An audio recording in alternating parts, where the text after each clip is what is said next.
Assalamualaikum warahmatullahi wabarakatuh. The Honorable Kiai Haji Muhammad Hasan Mutawakil Anullah SHMM as caregiver of Zainul Hasan Ginggong Islamic Boarding School. The Honorable Associate Professor Dr. Abdul Aziz BMAG as Rector of Zainul Hasan Ginggong Islamic University. The Honorable Dr. Zainuddin MPD as our respected lecturer and supervisor. Here I'm Halimatus Sadia. Today I will presentations about understanding cooperative learning. Here I will explain you about understanding cooperative learning. What cooperative learning is? Yes, cooperative learning is a learning method that encourages students to work together in a small group to achieve common learning goals. And each student is not only a responsibility to their own learning, but also to help other group members to understanding the materials. And here, the cooperative learning objective. There are three you can see here in my background. For the first is improve understanding of material, talk, discussions, and collaborations. The meaning here is untuk meningkatkan pemahaman materi melalui diskusi dan kolaborasi. The second is develop social and cooperative skill. Yes, untuk mengembangkan keterampilan sosial dan kerjasama. And the third is to help students take responsibility to their own and others' learning. Yes, you can see here. Membantu siswa bertanggung jawab terhadap pembelajaran diri mereka dan untuk orang lain juga. And to main character. Yes, this main character of cooperative learning is these are 5. For the first is learning in small group such as 3 or just 5 people. And the second is positive independence or group member. To depend on each other to achieve common goals. Yes. The second here is untuk ketergantungan positif. Anggota kelompok saling bergantung untuk mencapai tujuan bersama. And the third is individual responsibility. Yes, each student has their own tasks in the group. And the fourth is face-to-face interactions. Yes, student discuss and helps other people and other directly. Interaksi tatap muka. Yes, that's right. Siswa berdiskusi dan saling membantu langsung. And the last is to development of social skill. Yes, that's right. Learning communications, leaderships, and cooperations. This last is to mengembangkan keterampilan sosial untuk belajar komunikasi, kepemimpinan, dan kerjasama. And if you ask what's the benefit of cooperative learning, yes, this benefit is, for the first is improve critical thinking and problem solving skills. Yes, untuk meningkatkan kemampuan berpikir kritis dan memecahkan masalah. And the second is improve student participate and involvement in learning.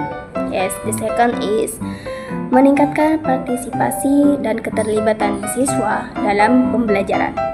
And the third is develop communications and cooperation skill. The third is mengembangkan keterampilan komunikasi dan kerjasama. And the fourth is help student understand the material more deeply through peers' explanations. Yes, the fourth is untuk membantu siswa memahami materi lebih dalam melalui penjelasan teman yang dijelaskan oleh teman. Dan untuk yang terakhir, to build social relationships and shares responsibility among students. The fifth is untuk membangun hubungan sosial dan tanggung jawab bersama antara siswa dan satu sama lainnya. And what the difficult or challenge in cooperative learning? The difficult is the first when participations. Some students are most active while others are less involved. Yes, kesulitannya adalah partisipasi tidak merata. Ya, ada siswa yang lebih aktif dan sementara juga ada siswa yang kurang terlibat di dalamnya. And the second is conflict with group, such as different in opinion and personalities can cause tensions. And the third is time management. Yes, keeping time for each group members to participate can be difficult. And the last is peer dependence, such some students may be too dependent on other members.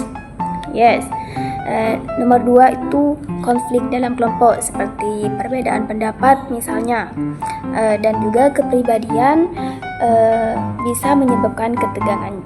Dan ketiga, pengelolaan waktu, yaitu menjaga waktu agar setiap anggota kelompok bisa berpartisipasi aktif, bisa sulit. Dan nomor 4, ketergantungan pada teman sebaya. Ya, beberapa siswa mungkin terlalu bergantung pada anggota lainnya. And the role, yes, if you ask the role of the teachers in cooperative learning, for the first is, you can see in the background, the first developing tasks that support cooperation and knowledge sharing. Nomor 1 adalah menyusun tugas yang mendukung kerjasama dan berbagi pengetahuan. The second ensuring that interactions between student and knowledge student run smoothly. Yes, nomor 2 adalah memastikan interaksi antara siswa berjalan dengan baik. Nomor 3, membantu mengatasi konflik yang mungkin muncul. Helping to solve conflict that may arise. And the fourth is monitoring the progress of each student and group. And the last is providing constructive feedback. Nomor 4 itu memantau perkembangan siswa, masing-masing siswa dan kelompoknya. Dan kelima, memberikan umpan balik yang konstruktif.